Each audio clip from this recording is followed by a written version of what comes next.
Científicas y doctor en Educación. Actualmente es vicerrector académico de la Universidad del Claustro de Sor Juana. Ha colaborado con la Federación de Instituciones Mexicanas Particulares de Educación Superior y va a presentar la conferencia Complejidad y Éxito Académico de los Estudiantes Universitarios, Estrategias y Propuestas. Muchísimas gracias, doctor. Gracias, doctora, muy amable. Buenos días. Gracias. En primer lugar, quiero agradecer a la Benemérita Universidad Autónoma de Puebla la oportunidad de compartir con ustedes algunas reflexiones, algunas propuestas en torno a lo que podemos hacer para lograr el éxito académico como estudiantes universitarios. Y me da mucho gusto dirigirme a un público de estudiantes universitarios, de académicos. Muchas gracias por darse tiempo para venir. Sabemos que están ya en cierres de cuatrimestres o semestres y todos están muy ocupados en distintas actividades de fin de cursos.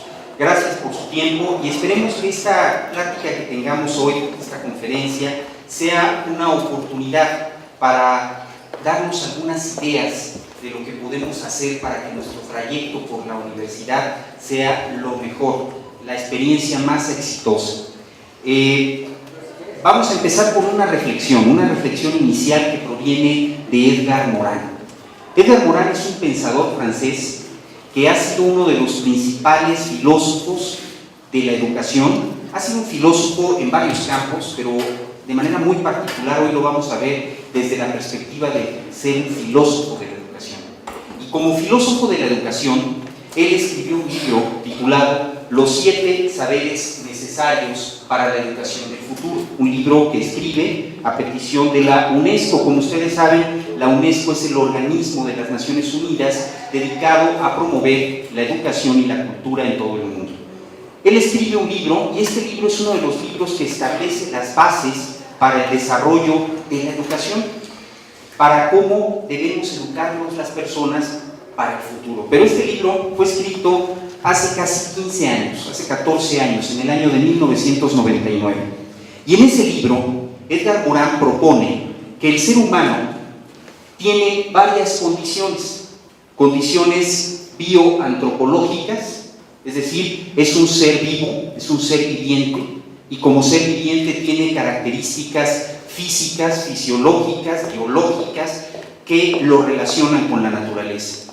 También somos un ser antropológico, porque somos un ser humano que nos vinculamos con los demás a través de la cultura, a través del lenguaje, a través del arte, de los símbolos. Por otra parte, somos también personas condicionadas socioculturalmente. Quiere decir que la cultura es abierta a los diálogos, al intercambio de experiencias, al intercambio simbólico. Entonces somos seres condicionados por una sociedad, por una cultura. Por otra parte, existen también condiciones noológicas. Esto quiere decir que nuestras ideas, la noología proviene de un término griego que se llamaba noosfera, que significa el mundo de las ideas. La noología es la teoría en torno al mundo de las ideas. Entonces, somos seres que también trabajamos con ideas. Estamos condicionados por nuestras ideas, por nuestra ideología, por nuestra manera de ver las cosas. Todo esto, estas condiciones, estos 3 ámbitos de condiciones de tipo sociocultural, condiciones bioantropológicas y condiciones noológicas, producen ciertas interrogantes fundamentales acerca del mundo en el que vivimos, acerca de los seres humanos que somos y acerca del conocimiento.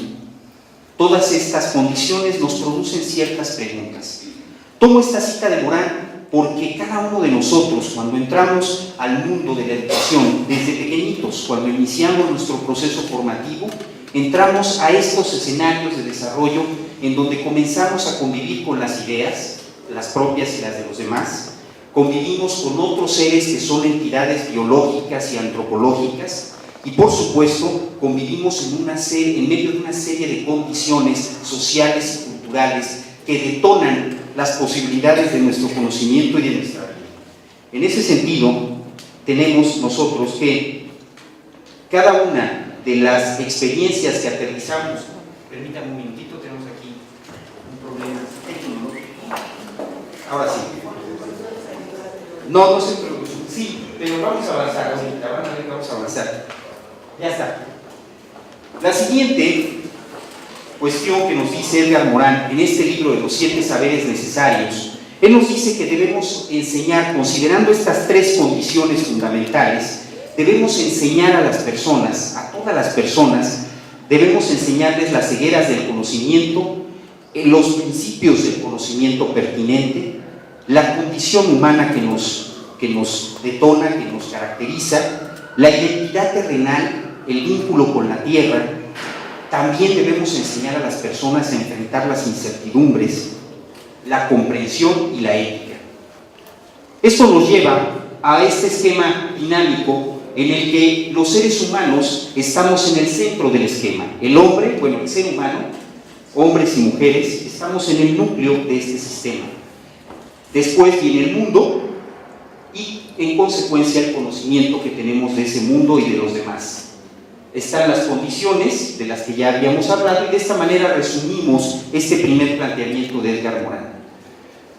Educar implica, según la perspectiva de Edgar Morin, asumir que estamos siempre en un bucle reproductivo, un bucle recursivo, en donde los procesos biológicos permanentemente niegan ciertas cuestiones de leyes de la naturaleza, de leyes de la física, por ejemplo, la segunda ley de la termodinámica, que es la ley de la entropía, que es la pérdida de la energía, la pérdida gradual de la energía. Entonces, la biología nos muestra que los seres vivos permanentemente están negando la entropía, están tratando de utilizar la energía para reproducirla, para aumentarla, para acrecentarla. También nos ayuda a entender el pensamiento de Edgar Morin, que nos ubicamos en una era planetaria en donde lo que sucede en Taiwán, en términos biológicos, ecológicos, naturales, también puede tener consecuencias en la vida mexicana, en la vida de los mexicanos. Y por último, una conciencia y sentido de pertenencia al mundo. Esto nos lleva a la conciencia planetaria, que se caracteriza por plantearnos 3 preguntas básicas. La primera de ellas, ¿cuál es mi presente? La segunda, ¿en qué consiste mi estar ahí, en ese lugar específico? O sea, vamos a plantearlo en estas preguntas, vamos a tratarlas de aterrizar en nuestra experiencia cotidiana como estudiantes en la Benemérita Universidad Autónoma de Puebla o como profesores. ¿Cuál es nuestro presente en la Benemérita Universidad Autónoma de Puebla hoy? Estamos haciendo un plan de desarrollo institucional, estamos redefiniendo el presente y el futuro de esta universidad. Y entonces ahí surge la pregunta, ¿en qué consiste mi estar ahí? Como estudiante, como profesor, como funcionario, como empleado de intendencia, como empleado de seguridad, como empleado de servicios audiovisuales, como colaborador en general de la institución, pero fundamentalmente para los propósitos de esta conferencia, ¿en qué consiste mi estar ahí como estudiante? Y por último, la pregunta clave, ¿cuál es mi aporte? ¿Qué es lo que yo estoy dando de valor agregado a mi experiencia de estar en la UAP hoy? ¿Se dan cuenta cómo conectamos las preguntas? O sea, ¿qué valor le doy a mi presencia en la UAP el día de hoy? ¿Cuál es mi sentido de presencia y de pertenencia a esta institución educativa? Este sentido también de era planetaria nos lleva a asumir que vivimos en un entorno de incertidumbre. La incertidumbre es esta imposibilidad de definir qué sucederá hoy o en el futuro, porque todo está cambiando. Lo único seguro que tenemos es el cambio permanente. Y ustedes como jóvenes, profesores universitarios, saben que el cambio es una característica central. Lo que hoy estamos aprendiendo puede ser que dentro de 25 días, según los estudios de los especialistas en cuestiones de avance del conocimiento, lo que hoy aprendemos, dentro de 71 días, puede cambiar en ciertas ramas del conocimiento, sobre todo en la tecnología y en la ciencia. Entonces, no hay conocimientos últimos ni definitivos. Estamos en un entorno incierto en todo sentido. Y esto creo que es importante tenerlo en cuenta. Por otro lado, estamos en permanente metamorfosis, cambio, transformación. La metamorfosis no es solamente un cambio, la metamorfosis es una transformación creadora. Un ejemplo de metamorfosis es cuando la mariposa, antes de ser mariposa, ustedes lo saben, fue una oruga que formó una crisálida y de la crisálida nace la mariposa. Entonces, la metamorfosis es un cambio, sí, pero también es una evolución creadora. Es un cambio, una transformación creadora. Y por último, la recursividad. La recursividad es que estamos en permanente movimiento. Ahora, ¿cuáles son algunas de las incertidumbres que enfrentan los jóvenes hoy? Yo sé que lo que voy a decir a lo mejor se queda corto con respecto a las incertidumbres que ustedes viven día a día, pero trataré de sintetizarlo en 4 grandes bloques de incertidumbre. Incertidumbre en lo laboral. Ninguno de los que estamos aquí tenemos certeza acerca de las posibilidades de desarrollo laboral presente y futuro. Nadie nos puede garantizar, como antes sucedía, que el obtener una licenciatura, una maestría o un doctorado será pase automático al mundo laboral, al empleo. Se tienen que hacer más cosas para llegar a ese mundo del empleo, a ese mundo laboral. Hay que estudiar, sí, hay que formarse, sí, hay que obtener las certificaciones, los grados, los títulos, pero también debemos hacer algo más. Tenemos que desarrollar habilidades para la vida, habilidades para el trabajo en equipo, habilidades para la comunicación verbal, para la comunicación escrita, para el uso de equipos de cómputo, para el uso de un Excel, para el uso de un aparatito como estos, ¿no?, que usamos, las máquinas, las computadoras. Tenemos que desarrollar habilidades, conocimientos, aptitudes, actitudes, competencias, se llaman algunos teóricos de la pedagogía, que nos permitan estar en condiciones de desarrollarnos a lo largo de toda la vida. La educación ya no es un proceso que se limita a un aula, a una institución educativa, sino que se da a lo largo de toda la vida. Nos formamos todo el tiempo. Ustedes en este momento, mientras me escuchan, están accediendo algunos quizá a su teléfono inteligente, están a lo mejor viendo un Facebook, están viendo Twitter, están haciendo algún tipo de comunicación con otros, pero a la par me están escuchando y a la par están tomando nota de algunas ideas y se están cuestionando de las cosas que estoy diciendo. Entonces, sucede de otra manera en el mundo. Entonces, en lo laboral tenemos situaciones de cambio que nos llevan a repensar permanentemente el papel que nosotros podemos desempeñar. En lo familiar, las familias están cambiando. La configuración de las familias ya no es la tradicional familia papá, mamá, hijos.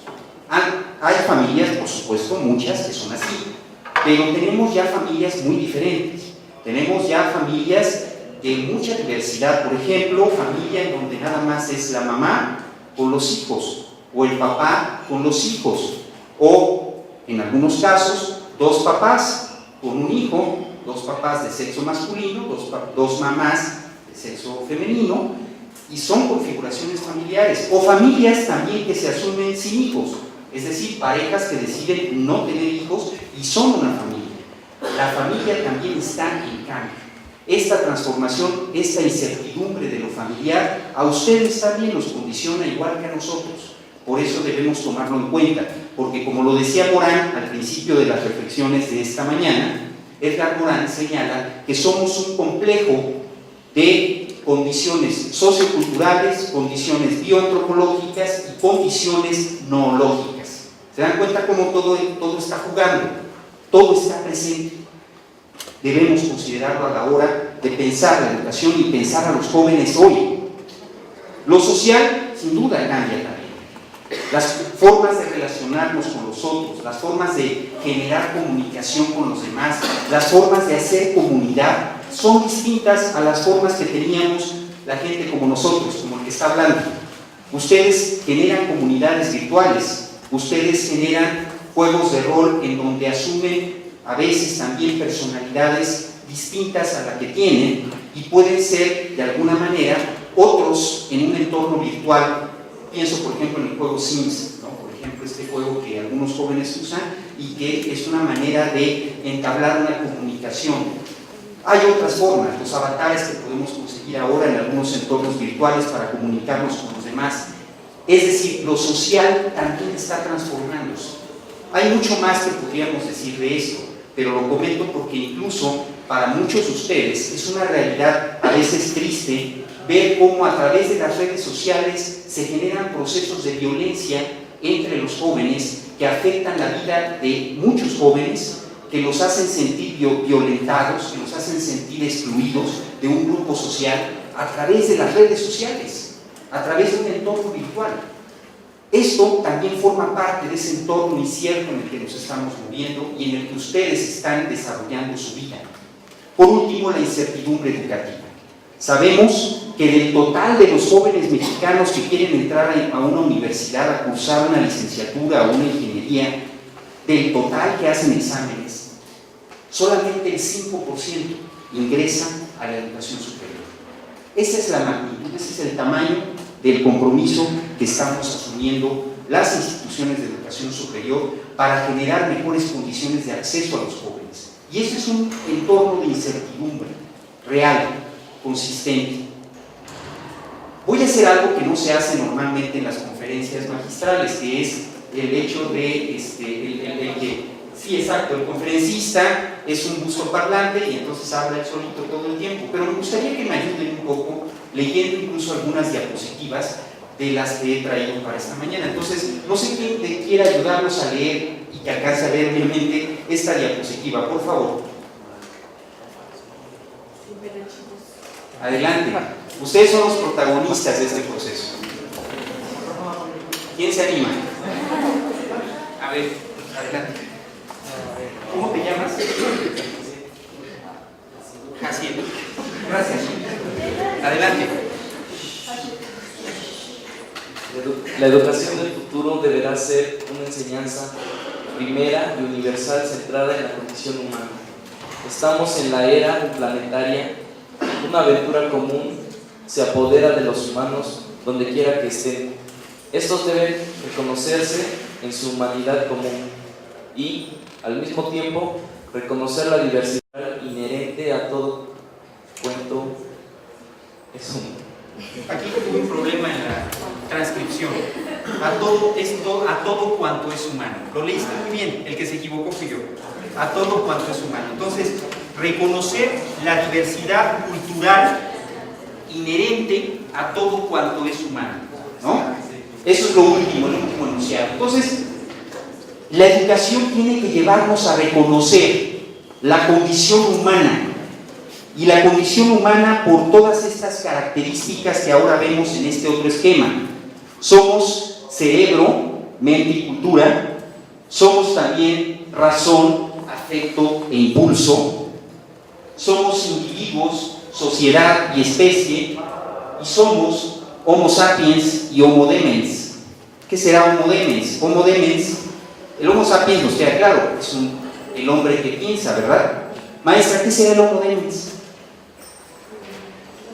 El loco, exactamente. Tenemos algo de loco, ¿no? Y hay un dicho mexicano que a mí me gusta mucho porque tiene algo de verdad.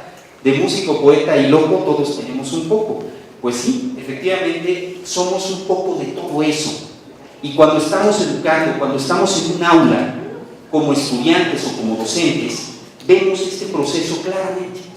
Si hay un terreno de lucha social, de conflicto, de aprendizaje, de construcción del ser humano, es justamente en el ámbito educativo. Ahí suceden muchas cosas. Se juegan emociones, se juegan pensamientos, se juegan capacidades, se juega lo biológico. Está el ser en toda su extensión en juego en esos momentos.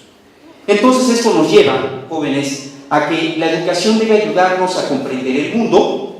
Y entonces aquí entran los 4 pilares de la educación. En este diagrama ponemos en juego 4 pilares de la educación que algunos teóricos franceses, teóricos de todo el mundo, nos hablaron de ello hace muchos años.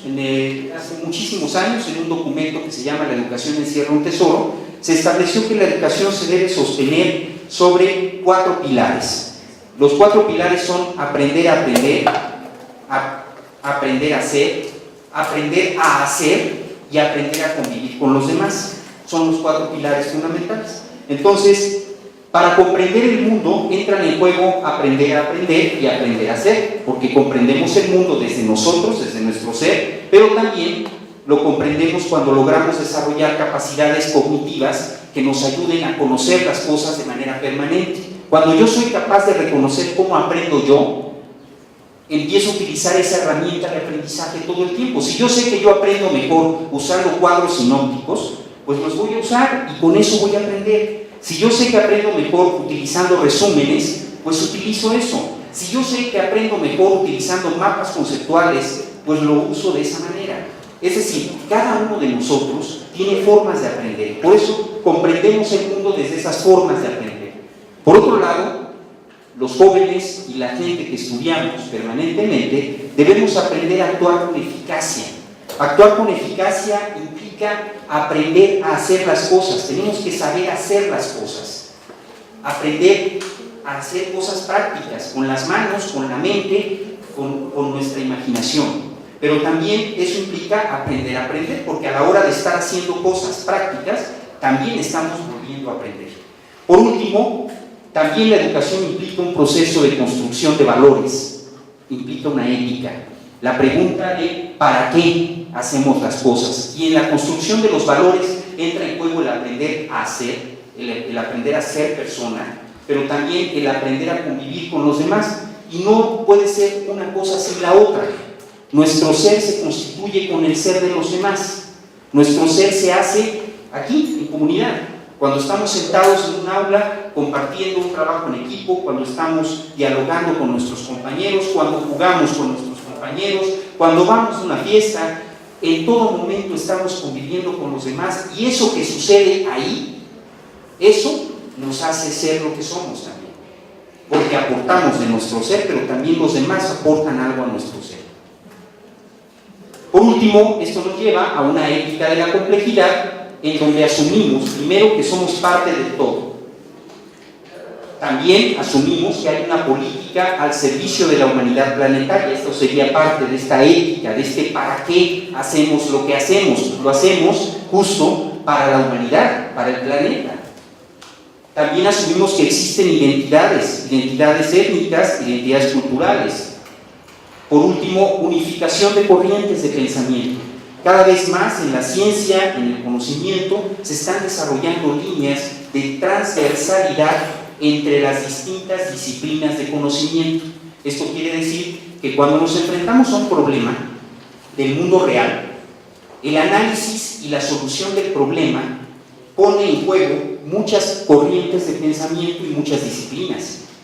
Por ejemplo, piensen ustedes en un problema de un lago o una laguna que está contaminada por desechos tóxicos de alguna empresa, de alguna industria. Ese es un problema que implica a varias disciplinas. Implica por lo menos a la biología, implica también a la ecología, que es una combinación de varias disciplinas, implica a la sociología, implica a las ciencias políticas, implica a la economía, pero también implica al derecho. Si nos ponemos a pensar el problema de contaminación de una laguna y que queremos atacar ese problema, lo tenemos que atacar desde todos esos ángulos. No puede ser visto solo desde un ángulo disciplinario. Vean, por ejemplo, no sé, la película Erin Brockovich, que trata justamente la vida de una mujer que enfrentó el reto de tratar de salvar un río que estaba siendo contaminado por una empresa y que estaba generando problemas de cáncer en los habitantes de la región. Es un problema de salud, es un problema de derechos, es un problema político, es un problema ecológico, es un problema multidimensional, interdisciplinario, transdisciplinario, cuya solución obliga a que lo abordemos desde distintos ángulos. Por eso, ustedes tienen que pensar desde todos estos lugares. Por eso se habla de una unificación de las corrientes de pensamiento. Pero entonces surge la pregunta, pues sí, todo eso está muy bonito, pero ¿por dónde empezamos?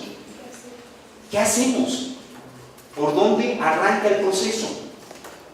¿Dónde empieza todo? Es una pregunta que de pronto puede llevarnos a la aporía del huevo y la gallina. ¿Quién es primero? Pero quizá en el ámbito de lo que estamos discutiendo hoy, que es el éxito académico de los estudiantes universitarios, podríamos empezar pensando desde el espacio de la relación que existe entre el docente y el estudiante. El docente y el estudiante son la célula, son el ADN de la vida de una institución educativa. Ahí está el núcleo en donde se constituye el inicio del proceso. Justo aquí, cuando existe una capacidad de reflexionar, de comprender y de actuar en el entorno, en esa relación bidireccional docente-estudiante, estamos hablando de educación, pero estamos hablando del inicio de la solución o de la causal del problema. Porque cuando no existe ese proceso sinérgico, esa sinergia, esa conexión vital entre el docente y el estudiante para construir procesos de comprensión del mundo, entonces se quiebra toda posibilidad de avanzar. Ahí empieza todo, entre el docente y el estudiante.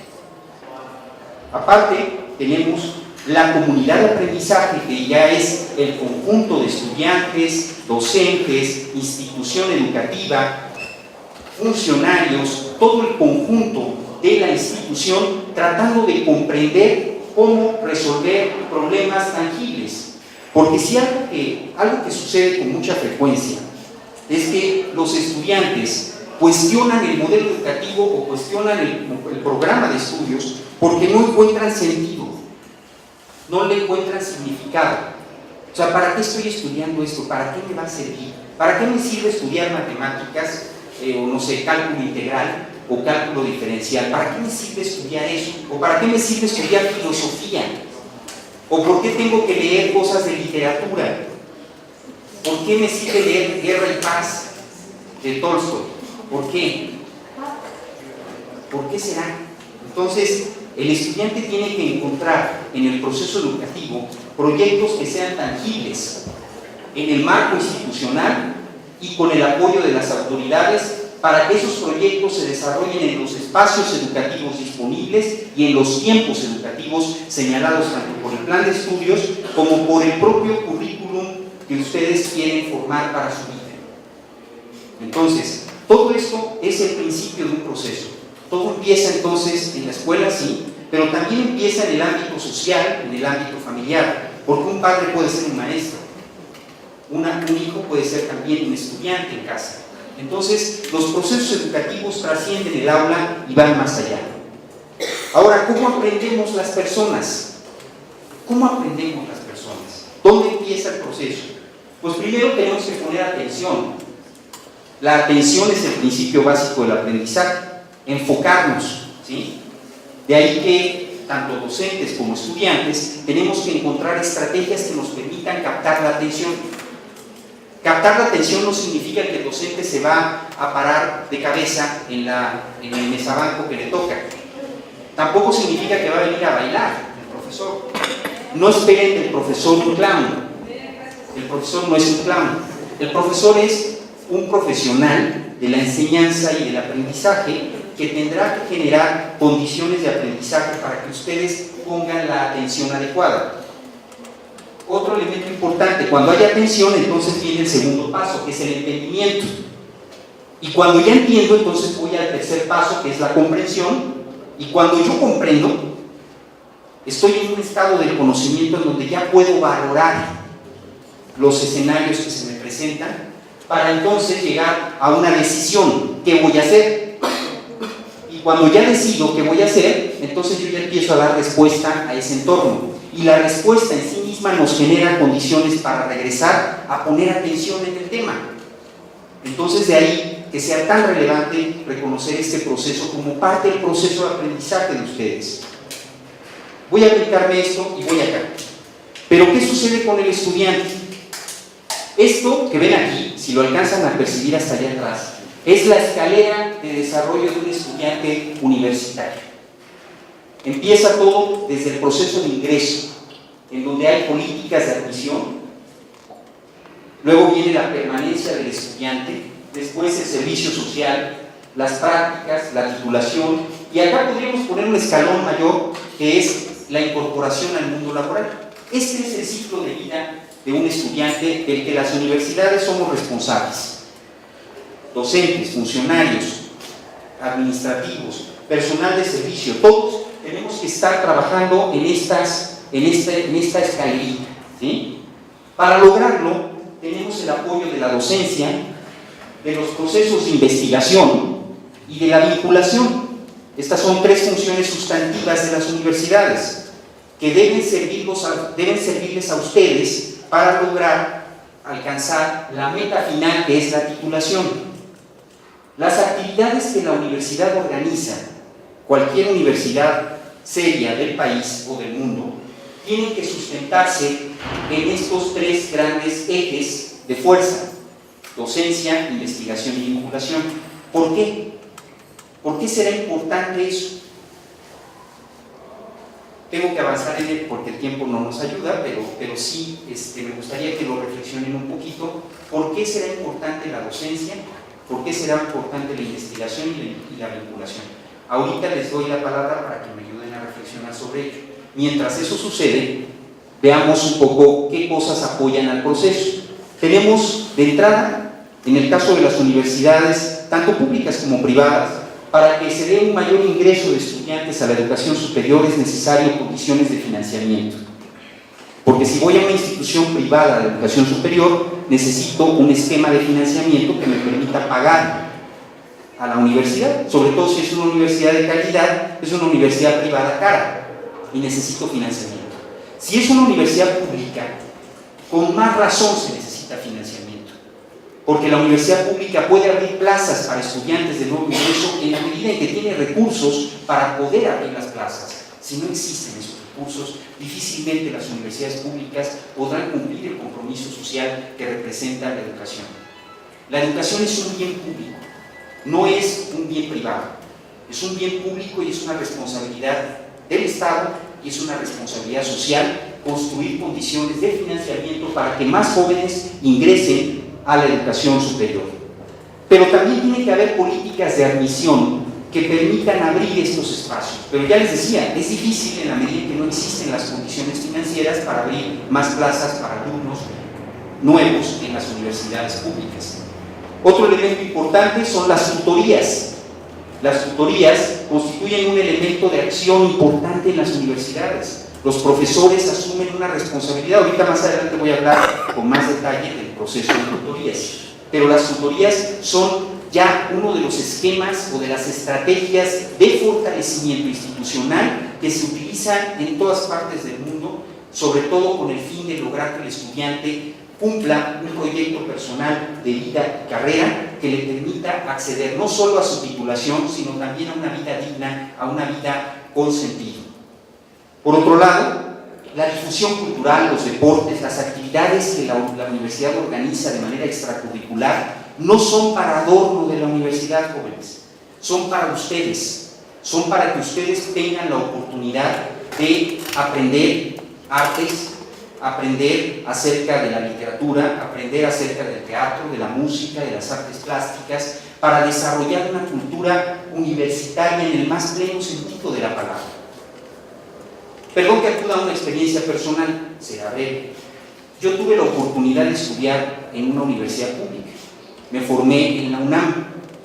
Y en la UNAM yo tenía, como ustedes lo tienen en la UAP, acceso a una serie de eventos, de actividades culturales, servicios culturales que me enriquecieron como persona y que me ayudaron a desarrollar una vida universitaria muy agradable. Yo iba al cine, al Centro Cultural Universitario, iba de pronto a exposiciones de arte en el Auditorio Carlos Lazo de la Facultad de Arquitectura de la UNAM. Aunque yo estudié Ciencias Políticas, yo iba al auditorio de la Facultad de Arquitectura y disfrutaba de las exposiciones de arte contemporáneo que ahí se presentaban.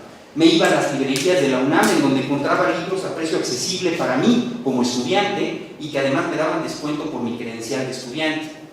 Así a la Biblioteca Central o a las distintas bibliotecas que tenía la red de bibliotecas de la universidad. De tal manera que para mí la universidad fue la oportunidad de conocer el mundo. Yo viajé, entre comillas, viajé porque no tuve oportunidad de aprovechar, eso sí no lo aproveché, los programas de intercambio académico, pero bueno, viajé a través de los libros, a través del arte, a través del cine y conocí muchas partes del mundo gracias a esa experiencia. ustedes tienen la misma oportunidad al estudiar en una universidad con la consistencia de la Benemérita Universidad Autónoma de Puebla, porque aquí hay de todo.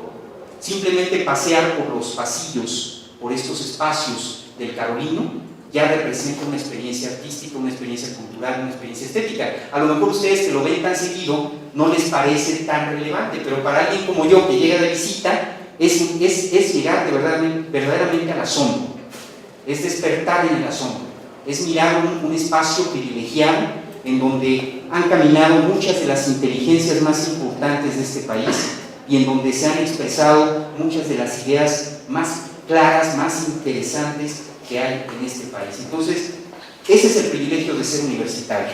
Por otro lado, la cooperación y el intercambio académico también es importante.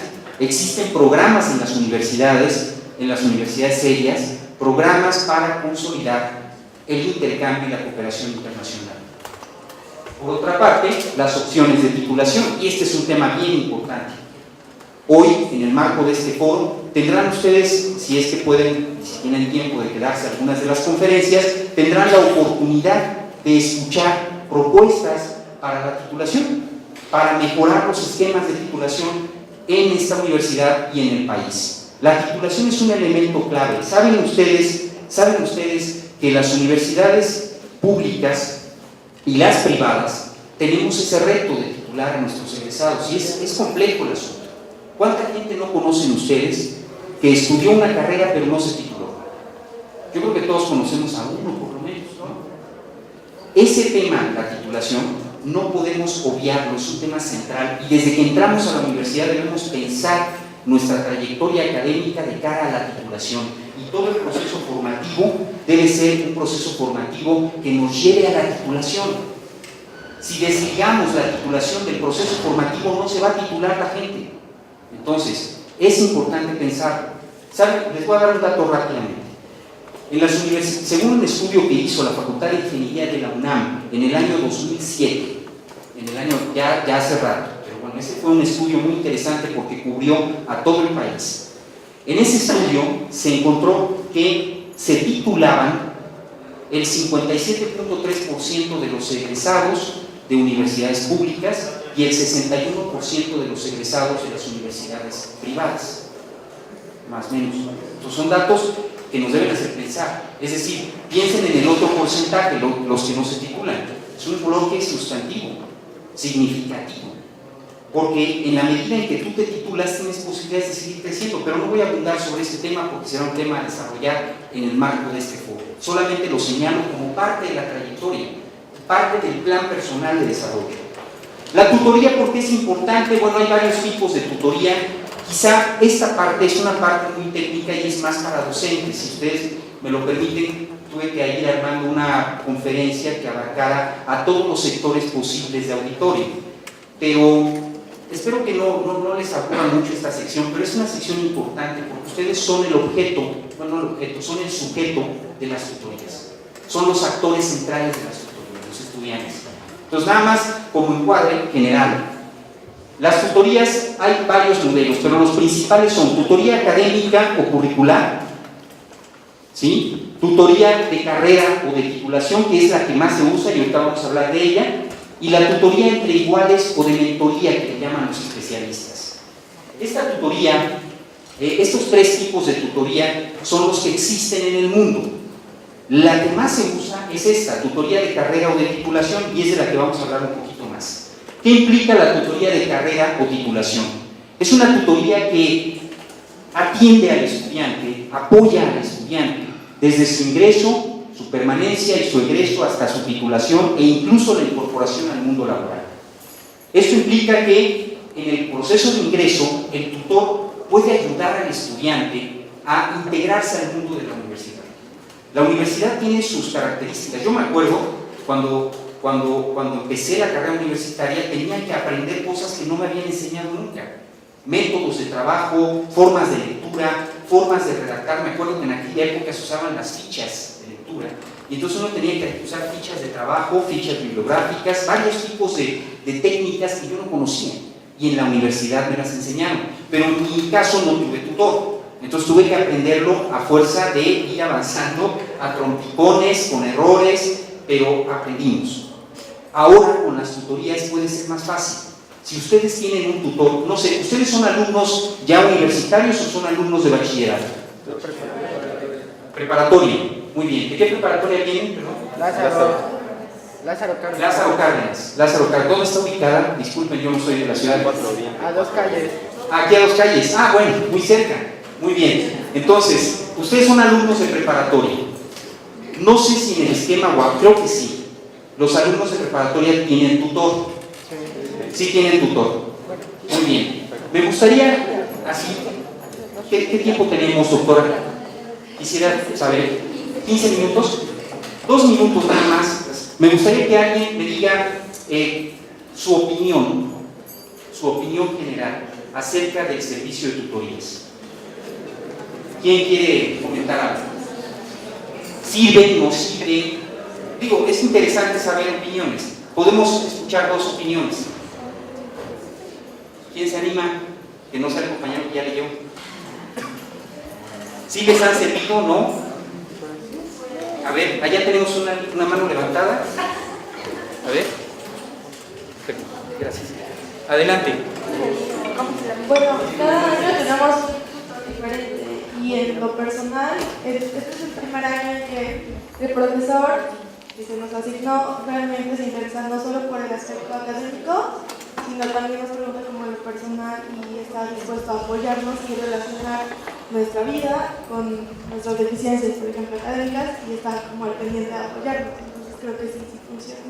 Muy bien, muy bien. ¿Alguien más quiere comentar algo? Gracias. ¿Cómo te llamas? Gracias. No sé si alguien más quiere comentar algo. ¿No? Pienso que de sus comentarios nosotros aprendemos mucho y reconstruimos los modelos que tenemos. Entonces, saber qué opinan ustedes nos ayuda mucho a mejorar o a cambiar nuestros modelos. Gracias, profesora, es correcto. Gracias. Adelante. Sí, te escucho. Bueno, Te escuchamos. yo creo que sí son buenas. En nuestro caso es tal vez un poco diferente, porque a nivel preparatoria es diferente, ¿no? Yo supongo, bueno, he visto a mi hermana, ¿no? Igual que ya estudia la licenciatura, pero me parece que no ha tenido realmente un tutor, por ejemplo, en la universidad. Ella estudió Derecho, Sí. ya terminó y le falta titularse. Entonces, igual, no sé qué tan dispuestos estén los tutores en lo que es en el aspecto universitario, pero bueno, en nuestro nivel, pues sí, estoy de acuerdo con lo que dijo mi compañera. Bueno, ahorita, por ejemplo, el tutor que tenemos, sí ha estado como relacionando aspectos de nuestra vida con las cosas de la escuela, ¿no? Incluso se dedica a ver cómo vamos a nivel académico, ¿no? En nuestras calificaciones, y a buscar las razones de por qué vamos así, ¿no? Y incluso se busca el apoyo de que los profesores pues también noten esas deficiencias, ¿no? Y pues en general yo creo que eso es bueno, porque pues tener a alguien que te pueda guiar para tener mayor conocimiento, pues es algo bueno, aunque también es bueno aprender por ti mismo, porque es la mejor manera, es la parte de la experiencia que puedes obtener, incluso para ya en algún momento laborar, y pues ya. Muy bien, dijiste cosas muy relevantes, todas ellas. Una, el tutor debe ser alguien, y combina con lo que había dicho ya la compañera en la participación anterior, debe ser alguien sensible a que la persona con la que está trabajando, el estudiante, es ese complejo del que hablábamos al principio.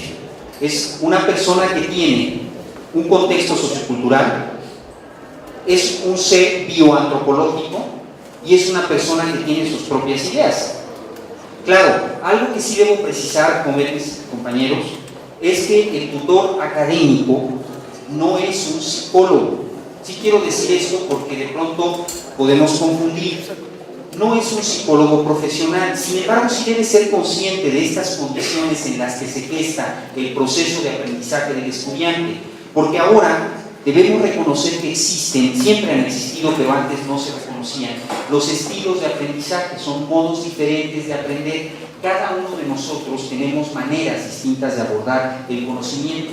El tutor académico debe ayudarnos a identificar esto y a desarrollar las herramientas desde el proceso de ingreso a lo largo de nuestra estancia en la universidad o en la prepa, como es el caso de ustedes, y después nuestro egreso, titulación e incorporación al mundo laboral. Pero esto que decimos para el ámbito de las carreras, digamos, de las licenciaturas o de las ingenierías, también aplica para las prepas. ¿Por qué? Porque ustedes, y lo digo así, lamentablemente algunos de ustedes no van a continuar estudios superiores. Disculpen que hable así, no digo que sean ustedes como grupo, este grupo, sino como grupo humano, jóvenes de preparatoria, de educación media superior. Hay algunos de ustedes en el país que no van a llegar a la educación superior, que van a tener que salir al mundo laboral, que van a tener que ir a trabajar para ganarse la vida, y eso va a implicar desarrollar ya desde ahora habilidades, competencias, aptitudes, conocimientos que les permitan diseñar un plan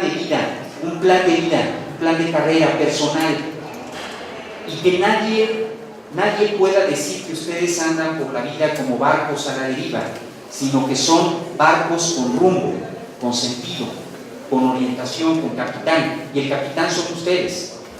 Entonces, es importante que desde ahora vayan trazando un plan. Y para trazar un plan, jóvenes, y permítanme que les haga un poco de la presentación, para trazar un plan, primero hay que imaginar, decían algunos, soñar. En la medida en que ustedes sean capaces de visualizar su persona en el futuro y decir, en 20 años o en 15 años yo voy a ser así, y voy a vivir así, y voy a actuar de esta manera, y se hagan esa imagen en su cabeza, la traduzcan en un plan que escriban con una misión y se propongan establecer por escrito una misión de vida, y escriban también su visión de lo que se imaginan que serán ustedes dentro de 15, dentro de 10 años o 20, y después eso lo traduzcan en acciones, porque claro, yo tengo una misión en la vida, mi misión es, y decir cuál es su misión. Con esa misión yo me veo así dentro de 10 años, me veo haciendo tal. Ahora viene la siguiente pregunta: ¿qué voy a hacer para lograr eso? ¿Qué tengo que hacer para lograr esa visión? No, pues tengo que estudiar, no sé, si mi visión implicaba que voy a ser un diseñador de software, bueno, ¿qué tengo que hacer para eso? Pues tengo que aprender ciertas cosas antes, tengo que adquirir ciertos conocimientos, tengo que desarrollar ciertas habilidades, tengo que adquirir ciertas actitudes frente a las tecnologías, y entonces voy trazando acciones concretas que me llevan a metas alcanzables en el tiempo. Y esas metas, poco a poco, irán siendo los escalones que me lleven a cumplir mi visión y mi misión. Miren, yo he tenido oportunidad de platicar con gente que ha logrado mucho éxito en la vida. Dicen algunos, es difícil definir el éxito, porque el éxito, ¿qué es? Miren, yo les podría decir que para mi modo de ver, desde mi modesta experiencia, el éxito es la combinación de la misión, la visión y el logro de las metas. Cuando yo logro esa coherencia, estoy teniendo éxito. El éxito no es solamente tener mucho dinero, el mejor coche, viajar por el mundo o tener una casota. Eso no es solamente el éxito. Puede ser eso parte, pero no es solo eso. El éxito es cumplirse a sí mismo en una vocación, en un deseo, en una visión, en un futuro. Ese es el éxito. Y con la gente que he platicado que ha tenido éxito, ¿saben por dónde empezó su éxito? Por la claridad de su visión, porque no negociaron con la visión que tenían, porque se imaginaron a sí mismos siendo y haciendo algo específico en la vida, y ninguna voz alrededor, ni de sus padres, ni de sus amigos, ni de sus familiares, y a veces ni de sus parejas sentimentales, los llevó a claudicar, a dejar a un lado su visión. Su visión era lo más importante, y lucharon por eso, y fueron como dicen por ahí, voy derecho y no me quito. Fueron derecho y no se quitaron. Y lograron eso que querían ser. Y siguen lográndolo, porque la visión, ya una vez que llegamos a ese estado donde queríamos estar, hay que renovar la visión. Porque ya estoy en otro nivel, y entonces ahora tengo otra visión y voy a caminar por ello. Y la vida, de esa manera, se vuelve una vida que vale la pena ser vivida. Los invito, jóvenes, a que podamos pensar juntos las distintas estrategias que nos permitan construir una misión de vida personal y escribirla. Una visión, escribirla también. Y cada tanto, cada año o cada 6 meses, volteen a ver sus documentos, lo que ustedes escribieron. Y si no lograron algunas cosas, no se desanimen, continúen, porque tampoco las cosas se logran de una vez y para siempre. Entonces es muy importante, es fundamental que ustedes construyan una estrategia de vida. Perdón. Estoy acercándome a terminar ya mi presentación y quiero decirles, gracias, si me lo permiten, comparto con ustedes tres reflexiones de un historiador del arte que ya murió hace muchos años, que se llamaba Jacob Burckhardt. Jacob Burckhardt dijo algo que a mí me parece sustantivo en este escenario de reflexión. Permítanme un minuto.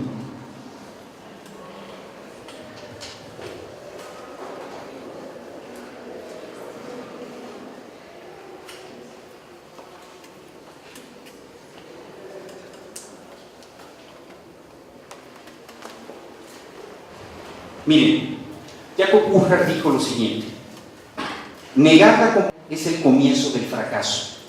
Como ustedes vieron al principio de esta exposición, hablé de Edgar Morin y del pensamiento complejo como el enfoque epistemológico que le puede dar sustento al análisis de las trayectorias estudiantiles en la educación superior en México y de manera particular en esta reflexión que está haciendo la Benemérita Universidad Autónoma de Puebla para el desarrollo de su plan de desarrollo institucional.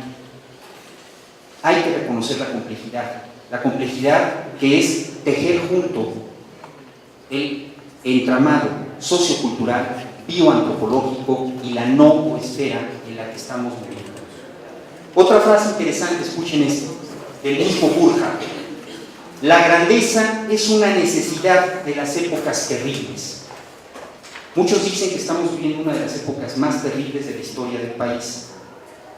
No voy a hablar de los datos que ustedes han escuchado por todos lados en los medios de comunicación, pero justo lo que se necesita ahora de ustedes y de todos nosotros es la grandeza. La grandeza es una necesidad de las épocas terribles. Y por último, a propósito de este proceso de transición que está viviendo la Benemérita Universidad Autónoma de Puebla, cito una vez más a Burckhardt, quien dice: únicamente en el movimiento,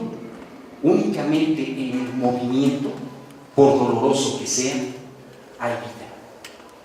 El estar quietos no es vida, es muerte. La vida es moverse. Y este es el tiempo de que ustedes se muevan como conjunto estudiantil, se muevan en apoyo de un proyecto educativo como el que encabeza esta universidad en Puebla y en la región sur-sureste del país. No pueden quedarse a un lado, son parte de este proceso. Agradezco a la Benemérita Universidad Autónoma de Puebla la invitación que se me hizo para compartir esta conferencia. Buen día.